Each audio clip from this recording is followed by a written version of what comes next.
কাঠমান্ডুর আনফা কমপ্লেক্সে বাংলাদেশের শিরোপা উল্লাস।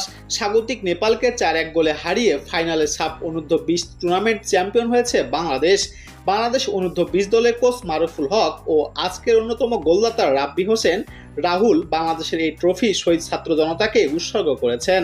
ফাইনাল ম্যাচ শেষে কাঠমান্ডুতে পুরস্কার প্রদান অনুষ্ঠানের আগে ব্রডকাস্টকে দেওয়া এক সাক্ষাৎকারে মারুফুল হক বলেন, আমাদের এই সাফল্য ও আমার এই অর্জন উৎসর্গ করতে চাই যারা সাম্প্রতিক সময়ে আন্দোলনে প্রয়াত হয়েছেন। মারুফের এই প্রতিক্রিয়া ব্যক্ত করতে আসা ফরওয়ার্ড রাহুল ও কোচের মন্তব্যের পুনরাবৃত্তি করেছেন। বাংলাদেশ এই টুর্নামেন্টের শুরুতেই করেছে বৈষম্য বিরোধী ছাত্র আন্দোলনের প্রয়াতদের স্মরণ করে। টুর্নামেন্টে নিজেদের প্রথম গোল করে গোলদাতা মিরাজুল ইসলাম আলাদা একটি টি শার্ট পরেন। সেই টি শার্ট ছিল আবু সাইদ মুগ্ধ স্মরণে।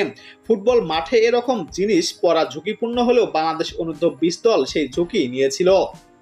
এদিকে বাংলাদেশের জয়ের অন্যতম নায়ক জোড়া গোলদাতা মিরাজুল ইসলাম নিজের 2 গোলের পাশাপাশি আরেক গোল করিয়েছেন। সেই মিরাজুল তার প্রতিক্রিয়ায় বলেন, আমরা আজ নিজের জন্য খেলিনি, দেশের সবার জন্যই খেলেছি। নেপালও ভালো খেলেছে, আল্লাহর আমাদের সহায় হয়েছে জন্য আমরা চ্যাম্পিয়ন হয়েছি।